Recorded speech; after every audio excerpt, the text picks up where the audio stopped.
arc of what we're going to talk about in this lecture series is various sort of desperate measures to try to deal with the changing climate.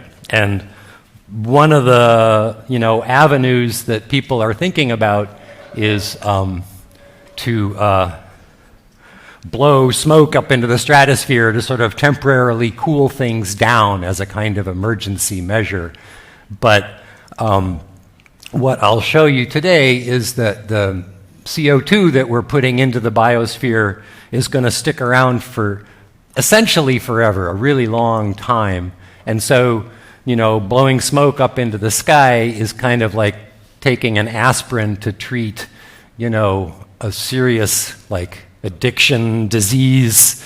It sort of like masks the symptoms for a little while, but it's not like a real answer. So the real answer would be to clean up the carbon dioxide, and that's what I'm going to start to think about with you guys today. So I'm going to sort of talk about the natural carbon cycle and the fossil fuel carbon and kind of how it works and the magnitude of the issue, and then another talk by a colleague of mine named Cale is going to, there you are, in a couple of weeks, he's going to talk about ways of cleaning up the CO2. So, because the carbon just kind of accumulates in the biosphere and doesn't go away, it's really sort of a waste management issue. And, I don't know a lot about solid waste, but what I know comes from this poem about Cynthia Sylvia Stout, who would not take the garbage out.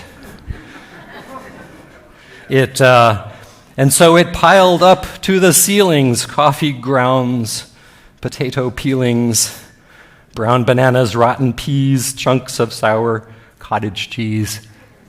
Forgive me, I was hoping there'd be a bunch of middle school kids here today. That's a classic book. It is. Everybody should read that book. So I looked it up, how much solid waste we produce, and tried to figure out how long it would take for Cynthia Stout to, meet her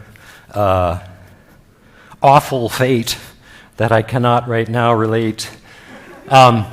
So the average amount of solid waste per capita in the U.S. is a little bit short of a ton of garbage per year, 1,000 kilograms. It's more like 800-something kilograms, so rounding up maybe a ton. And then, how much that's going to accumulate depends on what we call the bulk density of the garbage, which is the, including all the air spaces and stuff. So a fresh bag of garbage in a plastic bag, you throw it, you litter, throw it on a waterway somewhere, and it might float like halfway out of the water, so like half the density of water. Or you could, if you're living in a house full of that, maybe you stomp it down so the density goes up. But anyway, what I get if Cynthia Sylvia Stout was living in a 1,000 square foot, sort of smallish kind of a house, maybe I'm projecting there, but it might be a couple of inches a year, which just sort of surprised me. I was expecting between ankle and knee high for a year worth of garbage in a house, but a couple of inches. So it would take a while before it started to reach the walls and all of that. But carbon dioxide is also a waste product. And just comparing the mass of the two, this kind of shocked me. I just looked this up yesterday. We emit 14 or 15 times as much carbon dioxide garbage as solid garbage. And that's a fair apples to apples comparison between, kilograms, versus kilograms. CO2 we don't think about as having kilograms because, we don't experience the weight of it directly. But it's a lot higher. And then the next part is not a fair comparison, because the other thing about gases is that they're big and puffy, and so they take up a lot of volume. So this next part is just for grisly fun. In a year, if the carbon dioxide that Sarah, Sylvia, Cynthia Stout was emitted in a pure form of CO2 gas in her house. CO2 gas is heavier than air, so if you don't mix it, it would just rise up from the floor until she would meet her grisly fate much sooner than with the solid garbage. It would be a couple of weeks before it would, that would be the end. So in a year, it's like 19 stories. That's how much CO2 garbage each American is littering into the atmosphere every year. I don't mean to preach at you, or be sanctimonious or something, because I know you're here, and I very much appreciate that. But that's kind of what we're looking at, is a lot of garbage, gas garbage. So we're, just by background, we're very addicted to this because it's a source of energy, obviously. The energy comes from photosynthesis, which creates CH2O, which is something like, a leaf or some other kind of, biomass, and then oxygen. And the oxygen escapes to the atmosphere, and then a tiny fraction of all the leaves and stuff that grows gets buried in the earth and sort of preserved. And so in this way, the biosphere has sort of like charged itself up like a giant battery with, you could just have a battery with one pole up in the air, another pole down in the food or in the, the coal, and get energy out of that. That's what we do. So the amount of energy we use is like 50 times as big as our own metabolic energy. So it's like we each have 50 slaves that are like pumping away on Peloton bicycles on generators to keep all these lights running, and we don't even think about it, but it's ongoing all the time. And in fact, it's more than just keeping the lights on. We actually eat this energy.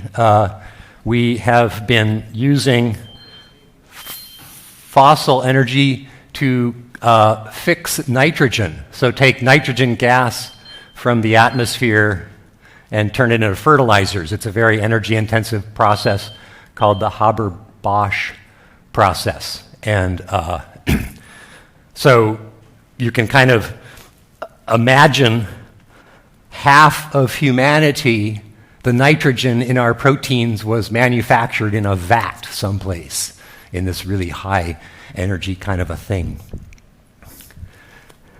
So when the carbon is released to the atmosphere, a number of things happen to it that we're going to sort of walk through. One is that it dissolves in the ocean and takes part in this absolutely wondrous CO2 buffer chemistry reaction.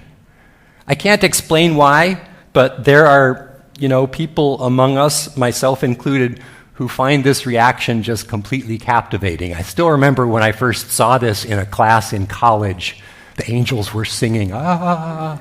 And there's a kid in our department who actually works for Kale who's similarly afflicted. He's just bonkers for this carbon chemistry. It's just really beguiling somehow. It's the same chemistry as in our blood because we come from the oceans.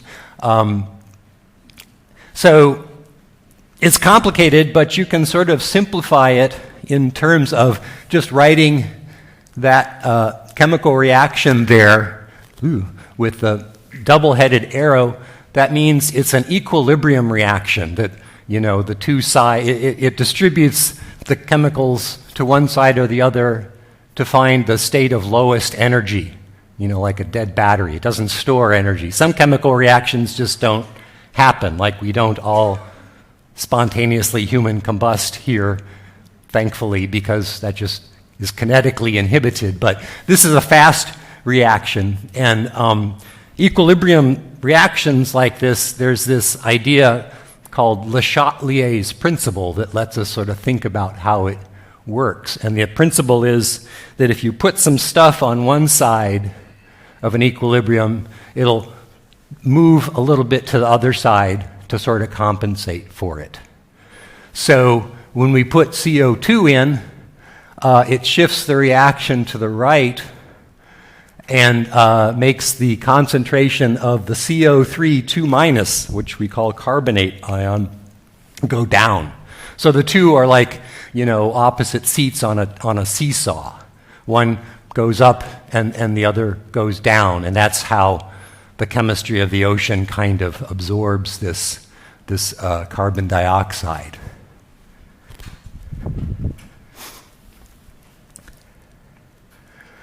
And then another thing that happens is that there's all this calcium carbonate everywhere. There's lots of carbonate limestone on land, like around here. It's crazy with limestone from the Silurian period, actually. Or there's also little limestone shells at the bottom of the ocean in the sediments that are kind of accumulating. And so if you take calcium carbonate and you dissolve it, you get calcium, Ca2+, and then you get some of this carbonate ion, the CO3-, 2-. And so that tends to push the CO2 kind of back down a little bit, by the same sort of teeter-totter sort of mechanism. So the first process, dissolving CO2 in the ocean, takes a while because it's a big ocean and you have to wait for the overturning circulation of the water, which takes like 1,000 years or something like that. This reaction here with the limestone takes even longer. We're talking maybe 10,000 years, something like that. Sort of a long time. And then on longer time scales, we're pretty sure that there's a thermostat mechanism that kind of regulates the CO2 concentration in the atmosphere on some kind of long time scale. We think that because we know what the CO2 concentration was going back through time by measuring the gas in little bubbles in ice cores. And there's lots of little wiggles I'll show you in a second, but if you just draw through the wiggles, it's flat. And if there was any sort of imbalance between CO2 coming out of the Earth and going into the Earth, the CO2 would be going up or down or something like that. So we know it has to be in balance to a very high precision, like, it's less than 1% out of whack or something over some kind of long time interval. So the way it works is that there is carbon dioxide that is released to the atmosphere naturally from volcanic gases and in hot springs that have a lot of dissolved CO2 in them at mid-ocean ridges in the ocean, for example. And that CO2 ultimately finds its way back into the solid Earth by way of dissolving a component of crystalline rocks, igneous rocks, like that froze from magma or lava. So there is a component of rocks that is this calcium oxide, and then there's also silica and sodium and other oxides mixed together to make minerals and rocks. But this is like one chemical component of rocks. And when it dissolves, it takes the CO2, ultimately packages it as a calcium carbonate that gets buried in the bottom of the ocean maybe, and then ultimately this calcium carbonate might go down a subduction zone, go someplace where it's really hot, and cook the CO2 back off again, sort of remanufacturing igneous rock and completing the cycle of the CO2. So what makes this a thermostat is this weathering reaction, which requires water. If you don't have water, you can't dissolve rocks. And when the climate gets warmer, you have more water washing over the rocks, and so you have a higher rate of weathering. So the whole thing kind of ends up acting like, I always tell the students, like a kitchen sink where you turn on the water and the water level in the sink maybe rises a little bit if your drain is not really all that clear, but it's going to rise to the point where you've got enough gravity pushing water down the drain that it comes to the equilibrium. So the water going down the drain is the same as the water from the faucet. And if it starts out too low, it'll rise to that level. If you dump 5 gallons of water in the sink all at once, it'll be higher than that, but it'll come down to that level again. So it's a negative feedback kind of a mechanism. So that is not to say that Earth's climate is always, it's like a thermostat, but people keep adjusting the set point, not people, of the thermostat kind of up and down. Actually, what adjusts that set point is plate tectonics, and you move some easily dissolvable rocks into a wet place. They'll dissolve really fast, and that's like turning down the thermostat a little bit. And then there are also,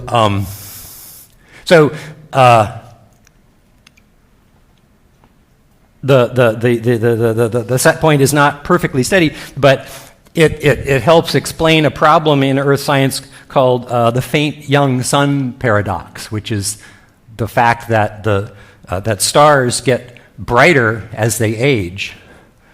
And the astrophysicists who kind of own this room, they're not backing down on that. We have to deal with that. And yet, the temperature of the Earth has been sort of, there's always been liquid water pretty much, except for a few colorful exceptions called Snowball Earth that didn't last for very long because the thermostat corrected them. But when you look at in more detail, there's kind of like times when the climate is much hotter. They call it hothouse climates. Like if you go to the Field Museum, the dinosaur dioramas, you never see ice there. There was no ice on the planet at that time. The whole planet was considerably warmer. And then there are these periodic kablooies when a lot of these mass extinctions, a lot of them were caused by huge amounts of CO2 actually coming out of volcanoes. That happens more slowly than we're doing it, but you get, like if Yellowstone were to turn into Mordor and start spewing stuff for 1 million years, that's kind of what we're talking about in these large igneous provinces. So I can highly recommend, if you're interested, this book, sort of a pop science book on sort of paleoclimate and mass extinctions called Ends of the Earth by a guy named Peter Brannan. So here was an example of a climate excursion that happened 55 million years ago, which looks a lot like the global warming climate event is expected to be. We have time is going from left to right. No, from right to left here. Paleoclimate people are sort of dyslexic somehow. They keep switching time this way, that way. You have to watch them. But there was this sudden change in the isotopic composition of the atmosphere and the ocean of the carbon, which is totally like what's happening today with the fossil fuel carbon. We see this change, the same change in the amount of C13 and C14 in the atmosphere because we're adding all this weird carbon to it from fossil fuels. So it came out in a spike. We're not sure where or exactly how much, but planet warmed up quite a bit. Actually, it's hard to explain how much it warmed up given how much of the carbon spike there is. Something there's some tension there, but it warmed up, and then both of those sort of recovered over sort of 100,000 years or something like that. So that's one possible constraint on how fast this thermostat might work. But then there's also been these crazy interglacial cycles that have shaped so much of our world. You know, they gave us the Great Lakes. Those are basically big ice sheet puddles. Like, you know, if you see a place where a deer slept in the snow, you'll see this big circular thing. That's what Lake Michigan is like, only it was an ice sheet. So the ice sheets came and went kind of on a 100,000-year rhythm.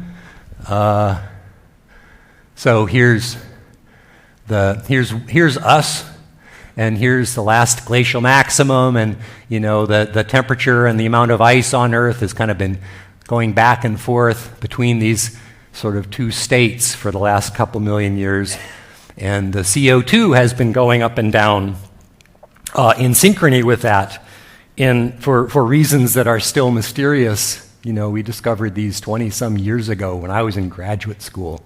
Everybody was going to figure out what was going on with this and be famous, and now we've all given up because it just doesn't quite make sense. But anyway, the canonical estimate for how long it takes for this thermostat to work, which I don't think we know very well, but the one that everybody cites is this one paper from the 80s who kind of pulled it out of the air, of 400,000 years is the time constant for that. So it's long enough that these glacial interglacial fluctuations are kind of like, you know, faster than the furnace and the thermostat can regulate them away. It's like you have your house, and then occasionally the sun shines in and warms it up higher than the thermostat setting, and then it cools back down. But the furnace is not fast enough to, you know, make that go away. So anyway, very long time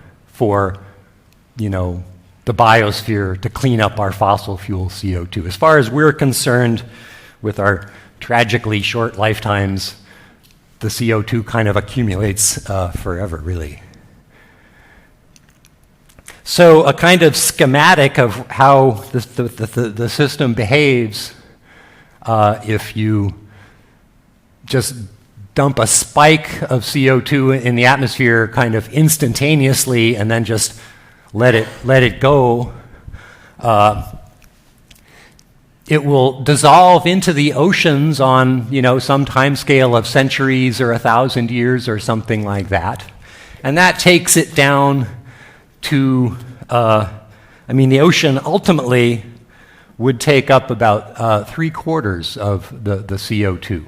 It doesn't take it all. If the ocean was infinitely huge, it could take it all, but it doesn't. Even though there's a lot more carbon in the ocean than there is in the atmosphere, the number is about 3/4, how much it'll take, but it takes a long time. And then when you react it with calcium carbonate as a sort of antacid, that pulls the CO2 down a little more so that what's left is only like 10% maybe of how much we burned, sort of after 10,000 years. But then that 10% is going to stick around for, you know, something like this 400,000 year thermostat sort of time scale, plus or minus, you know, don't really know. So this is what we call the long tail of the carbon dioxide. So when you put it together and run it in a more detailed, you know, simulation than the sort of cartoon I just showed you, it sort of looks like this.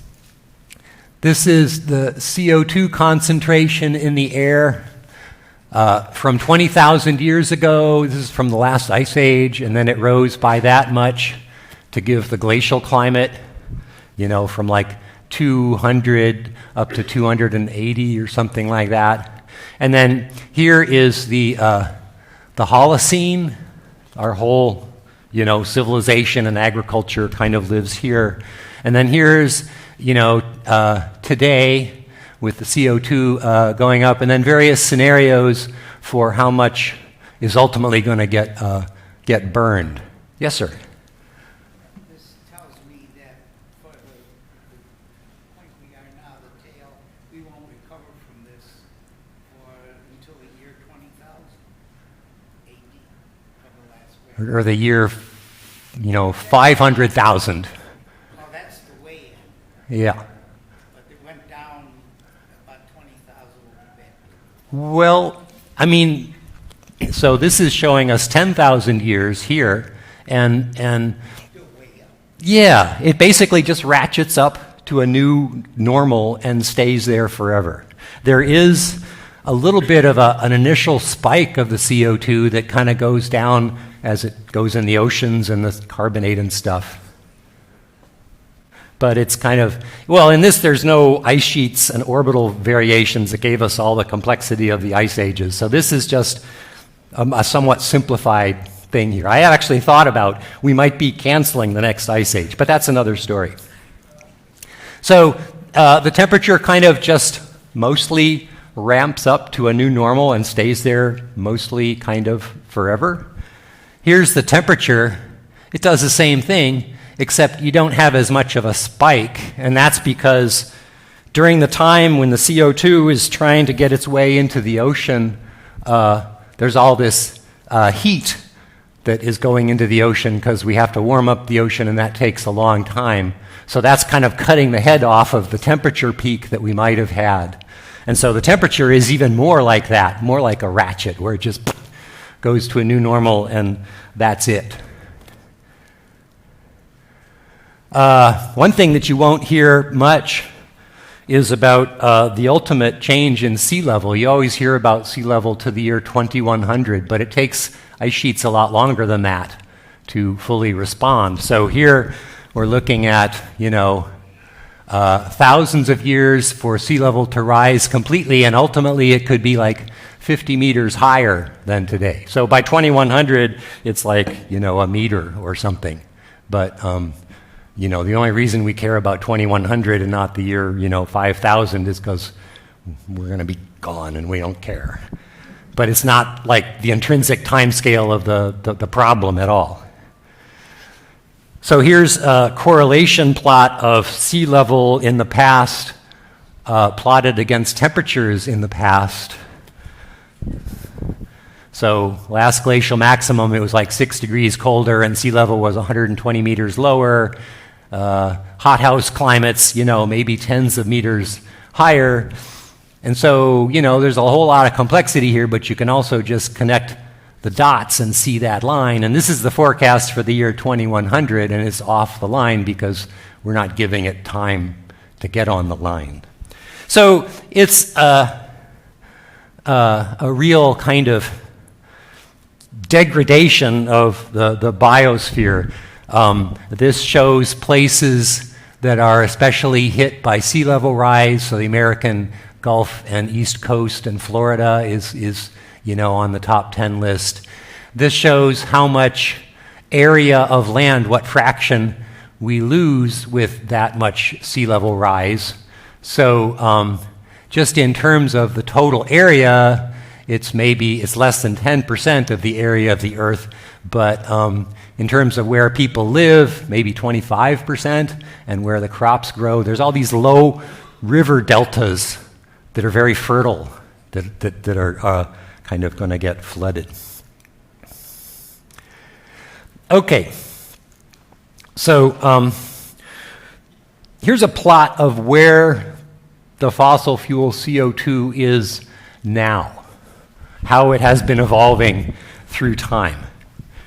So the red curve is the cumulative emissions of carbon, how much we have released, and the black curve here is what's in the atmosphere, which is less than we've released because there's a bunch, this blue line here has dissolved in the oceans. So like order half or something. The oceans have helped us out. And then the land is interesting.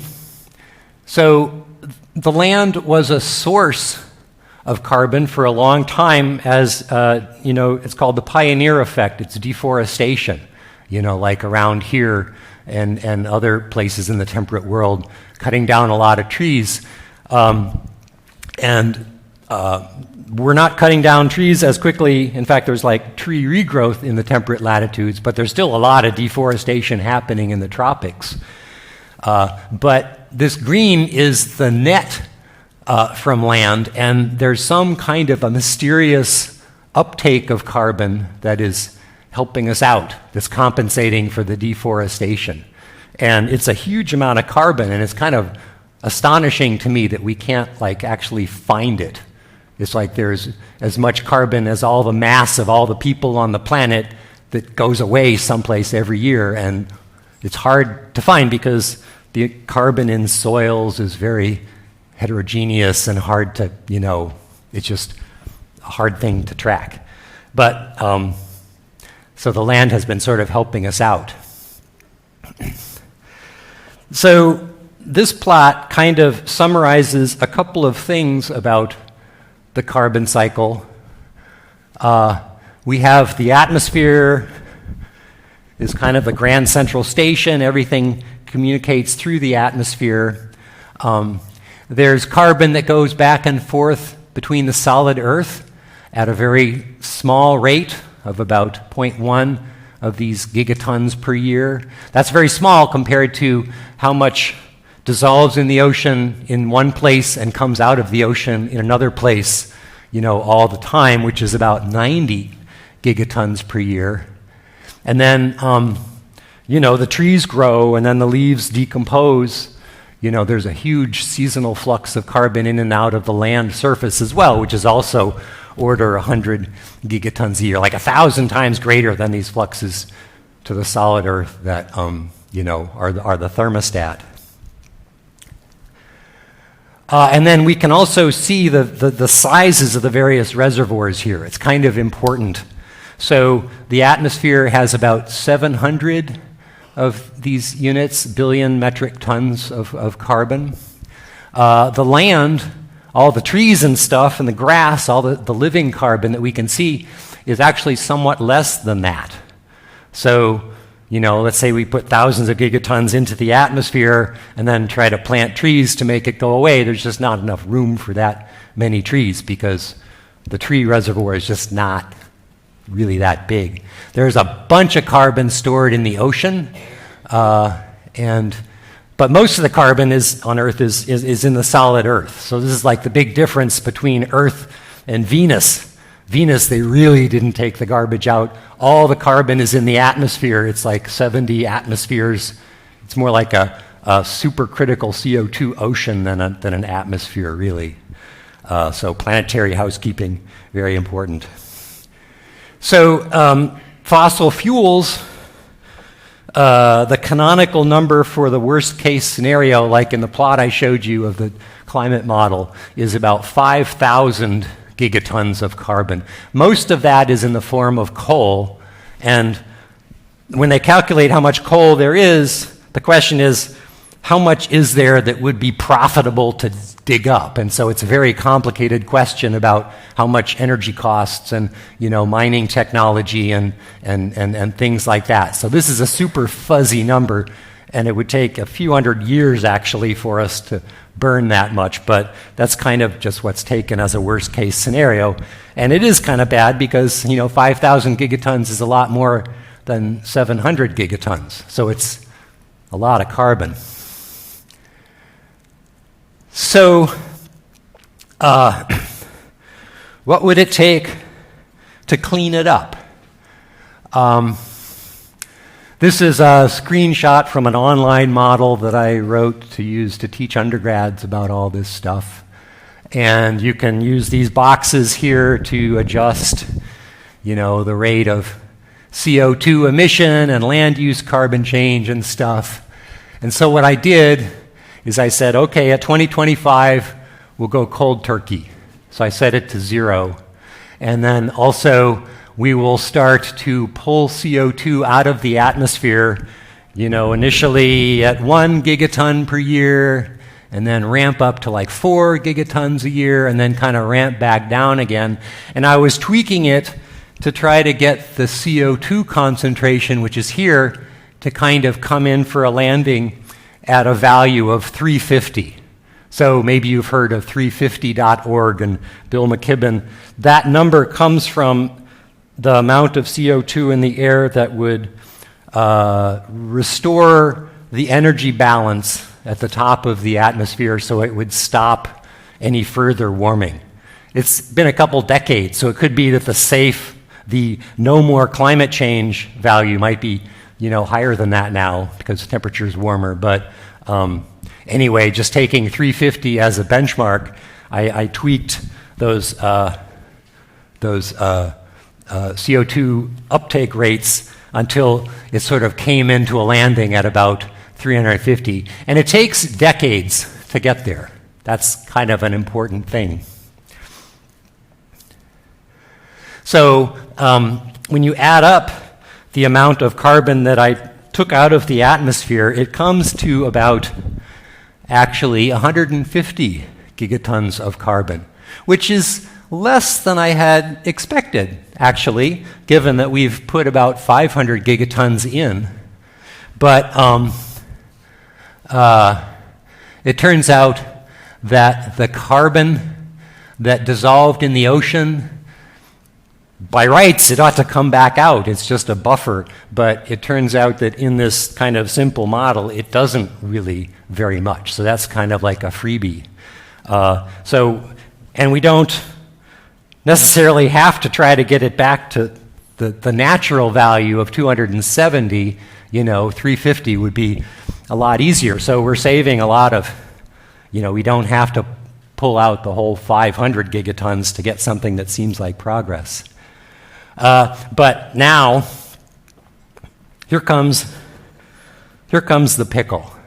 So Cale and I are prepping a class, a new undergraduate class to teach in the spring about carbon removal, and we're going to show everything that I showed here today to reveal just how big a pickle we are in. We are in a real pickle because it's going to cost a huge amount of money to clean this up, and there won't be any climate benefits for, decades. So, that's kind of a hard sell. But here's how it breaks down. The total amount to clean up from the last page was 150 gigatons of carbon. So as soon as you switch hats from a geochemist to a money person, they change the units. And they do it per ton of CO2 instead of per ton of carbon. Actually, if we did this according to the higher principles of chemistry, we'd be counting atoms and doing moles, because then a mole of carbon is 2 moles of oxygen instead of all this mass bullshit. But we're stuck with it. Somehow we lost control of the conversation.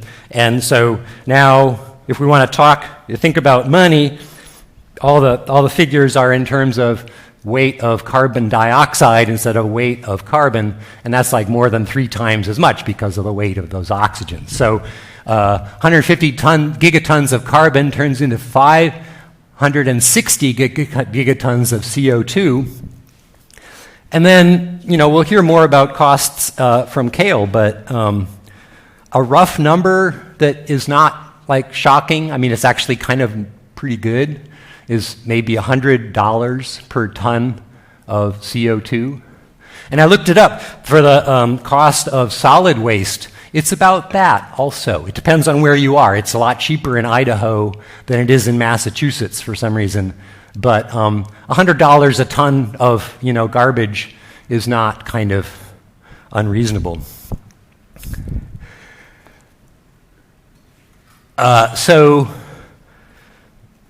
we here in the US kind of almost invented the high carbon lifestyle, and so we are kind of way out ahead of the rest of the planet in terms of how much of a mess we've made. We're like 5% of the population, but we've released like 25% of the carbon. So, if fair is fair, 20-some% is our share of how much of a mess has been made.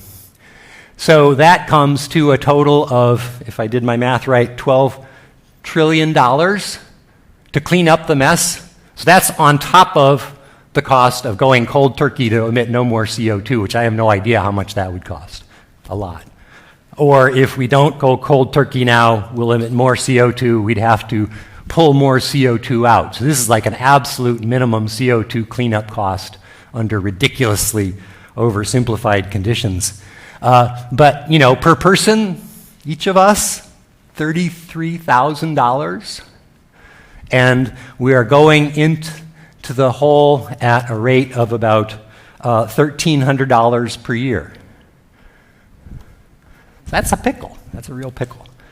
Plus, there's going to be this compound interest from natural carbon sources. So the poster child is these permafrost deposits that in places where they weren't sort of scrubbed off by ice sheets, there was all this deposition of glacial flower and grass that grew there and then froze. So all these frozen grass roots, 1,500 gigatons of carbon in permafrost that we expect when the permafrost melts in a couple hundred years is going to get oxidized and release CO2. Maybe even methane, depending on how soggy it is. So it's going to add to our burden. Just as a public service announcement, I'm compelled to point out that the permafrost carbon also contains a whole lot of mercury. So mercury is another forever issue like CO2 that it gets released by burning coal or mining for gold or something, and then it just cycles around in the biosphere and continues to poison our seafood for thousands of years. And it's in contrast to CO2. Half of the CO2 is in the atmosphere, but the fraction of the anthropogenic mercury that's in the atmosphere is like 1 or 2%.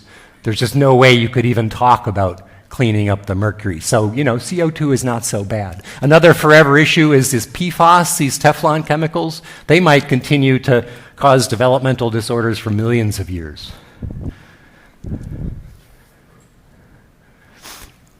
So this is kind of a word cloud of all the stuff we're going to hear about from Cale in a couple of weeks, of different ideas that people are thinking about. You can just scrub CO2 out of the air like they do in a submarine or a spaceship. There's a great scene in the movie Apollo 13 where they're trying to figure out how to save Tom Hanks by doing that. Then you have to somehow do something with the carbon dioxide, so squirt it down into the earth or react it with something. Rock weathering is the basis of that CO2 thermostat, and it takes way too long, so it's not really all that helpful to us. But maybe we can make it go faster by grinding up basalt and sprinkling it on playgrounds or something like that. Or maybe we can grind up basalt or get some other kind of base and sprinkle it over the oceans. And then that changes that CO2 chemistry of that buffer system. You make the CO2 go down, and so more of it comes back into the atmosphere. We just heard a great talk about a guy at Woods Hole who did that experiment. They put a bunch of base into the ocean. It was a nightmare to get permission to do that, I guess. But they have all the data they need to figure out how well that works to pull CO2 out of the air. All the scenarios for the future where people claim this is how we can make it work without, crashing and burning, seem to rely on this biomass burning energy with carbon capture. So you grow something that grows fast like switchgrass, and then you burn it and capture the CO2, so you get energy and you get the CO2 because the switchgrass pulled the CO2 out of the air. Trouble is there's not enough farmland to grow that much switchgrass, but there's like this disconnect. All these people are working on it, and yet it just doesn't seem like it's going to be all that helpful. And then here's another one, ocean iron fertilization. So if you sprinkle trace amounts of iron in some parts of the ocean, you get a bloom of phytoplankton. And when this was first discovered, a long time ago. I remember the guy who was giving this talk about it said, "Give me a tanker of iron, I'll give you the next ice age." But it turned out you can make a bloom, but it doesn't translate into carbon that's being pulled out of the atmosphere or even out of the surface ocean, because it just kind of recycles in place. And so it's not the magic bullet that we thought it was. Biochar, there are a lot of people who are super enthusiastic about biochar. You take some wood and sort of, char it, heat it up without oxygen, make charcoal, and it will last forever in soils, and it's really good for holding nutrient ions and things. And holding water. So there's all kinds of benefits of that. But whether you could do that enough to save the world is kind of like, I don't know. Planting trees, planting kelp, artificial ocean upwelling, all kinds of really delicious, wacky ideas that we can hold Cale's feet to the fire to say, what the hell are you talking about? How could this possibly work? Anyway, so that's what I brought to show you, and we have lots of time for questions, and I hope this has been useful. Thank you.